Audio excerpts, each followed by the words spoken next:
pagdududa ang ilang mambabatas sa pagkamatay ni former DPWH Undersecretary Catalina Cabral. Marami raw kasing makikinabang sa kanyang pagpanaw. Tama. Narito ang agenda report ni Hannah T. Ito mga kababayan, comment nyo sa ating comment section. Sa inyong palagay, sino po ba una makikinabang sa pagkawala ni Yusek Cabral? Di ba yung pinatotohanan niya na sangkot sa 51 billion pesos na tawag dito pork barrel na napapunta sa distrito di umano ni Paulo Duterte. Anyway, tuloy pa natin. Ang peking pagkamatay pwedeng magamit para makatakas mula sa criminal liability. Ayon yan kay Senator Kiko Pangilinan. Anya, ayaw niya maging insensitive pero dahil bilyones ang pinag-uusapan sa flood control scandal, ipinapanawagan niya ang pag-iimbestiga sa bangkay ni dating DPWH Undersecretary Maria Catalina Cabral. Nangyari na raw kasi ang fake death dati para makatakas mula sa corruption allegations. Halimbawa ang kay Mary Ann Maslog, ang textbook scammer na kinonvict ng Sandigan Bayan matapos pekein ng kanyang pagkamatay. 1998 Tsaka kung titingnan nyo mga kababayan eto kasi dalawa yung article na nabasa natin kanina. So yung isa sa pinakamaliwanag na article po na nakita natin, actually hindi nga siya article video siya mga kababayan. Ang nakakapagtaka po dito, bakit ayaw pumayag ng pamilya ni Yusek Cabral na ipa-autopsy yung bangkay. 'Di ba mga kababayan? Doon kasi ako nagtataka. Kasi may point din naman etong si Senator Kiko Pangilinan. Kasi baka mamaya hindi pala yung si Yusek Cabral at pineki lang mga kababayan yung pagkawala. So ngayon, ang point kasi dito, nakakapagtaka bakit ayaw pumayag nung pamilya na ma-autopsy, matingnan yung katawan. Ano po, so ngayon ituloy pa natin. Mitawang scam tungkol sa humigit kumulang 20 million peso textbook contract. At 2019 ang ibalita ng kanyang kampo sa Sandigan Bayan na namatay si Maslog. Pero sumulpot siya noong 2024 sa pangalang Jessica Cese Francisco. Sa paghahalukay ng Bilyonaryo News Channel, natuklasan naming matagal ng di umano'y dumping ground ng mga bangkay ang sityo sa Tuba Town sa Benguet. Sa Tuba rin natagpuan ang katawan ni Cabral.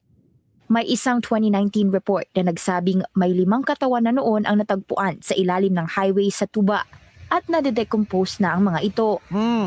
Bunsod ng pagkamatay ni Cabral, lumitaw din muli ang footage niya online sa isang House Budget Deliberations nitong Setyembre na may bandage ang daliri.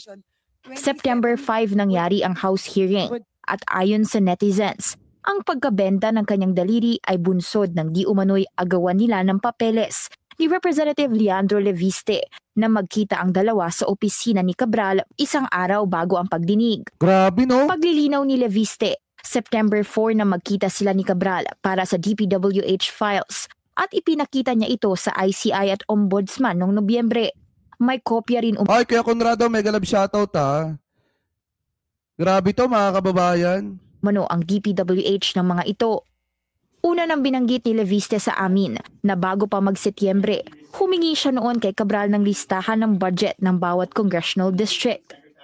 Si Cabral ang itinuturong may kaalaman sa budget insertions at proponent ng mga line items sa DPWH budget, dahilan para sabihin ng ilan na malaking kawalan ng kanyang pagkamatay dahil sa lawak ng kanyang nalalaman sa flood control scandal. Tsaka mga kababayan, swerte yung mga posibleng ituga pa dapat ni Cabral. Diba sa nangyaring ito sa kanya. Pero may point din naman kasi talaga mga kababayan yung sinabi ni Senator Kiko Pangilinan. Kaya nga mas maganda na dapat ma-autopsy yung katawan mga kababayan para malaman kung yun ba talaga yun. Baka kasi mga kababayan talaga, baka kasi mamaya, peke pala yun tapos hindi naman pala totoo na nawala. Yan, opinion ko lang mga kababayan base dito sa balita na napapakinggan po natin. Kasi ang pinag-uusapan po dito, hindi lang naman po kasi 1,000 million, kung hindi billion mga kababayan yung pinag-uusapan po sa issue po na ito. Kaya hindi rin natin masisisi, eto pong si Senator Kiko Pangilinan, kung bakit ganun po yung sinasabi niya about po mga kababayan dito sa pagkawala ni Yusek Cabral. Kasi nangyari nga naman yan mga kababayan in the past about po dito kay Maslog. Na kung saan mga kababayan, nasangkot din sa ganyang senaryo na kung saan nagpanggap na wala na, pineki yung pagkawala, tapos in the end, lalabas din pala at buhay na buhay.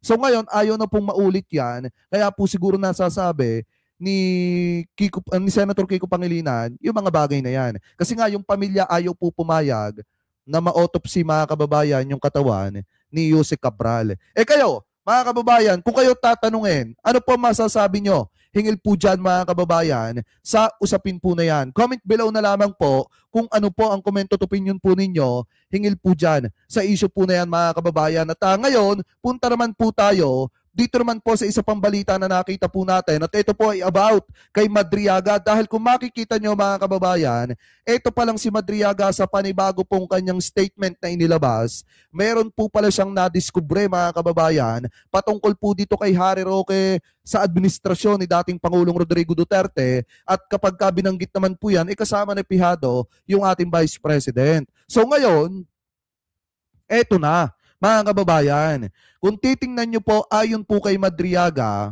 ito po ay post galing po sa Pinasabat ni Coach Jared, kinikredit po ulit natin sa kanyang page po ito. Sabi po dito mga kababayan, Madriaga, mga sundalong Chino at isang submarine nakita umano sa loob ng isang property sa Bataan. So ito po yung isa sa nadiskubre mga kababayan ni Madriaga na nakita po niya sa Bataan mga kababayan na kung saan panahon po yan ng administrasyon ni dating Pangulong Rodrigo Duterte at yung lugar hometown ni Harry Roque mga kababayan. At ito po ay maliwanag na konektado mga kababayan sa gobyerno ni Xi Jinping. So sabi pa dito, isang seryosong pahayag ang inilabas ni Ramel Madriaga tungkol sa kanyang nakitang presensya ng mga sundalong Chino sa lalawigan ng Bataan. Ayon sa kanyang salaysay, nangyari ito noong unang bahagi ng taong 2020 matapos pumanaw ang isang Attorney Carlos. Kwento ni Madriaga, nakapasok siya sa Baicam Biancham Properties sa Maribeles gamit ang gate na katabi ng Kamaya Gate. Sa loob ng nasabing lugar, nakita umano ni Madriaga ang halos 100 tauhan na may itsurang Chino, nakasuot ng forest green na uniform at armado. Sabi pa dito, sinubukan din umano ng mga nasabing armadong lalaki na iwasan ang grupo ni Madriaga nang sila ay mapansin. Bukod sa mga sundalong bago, tama ba? Bago umano sila bumaba patungo sa Lake Beach o Lequi Beach, nakakita rin sila ng isang itim na submarine mga kababayan. Ang nasabing submarine ay pinapalibutan umano ng malalaking barkong pangingisda. Isa sa mga cove o bahagi ng dalampasigan sa loob pa rin ng Biancham premises. Wala kang gawa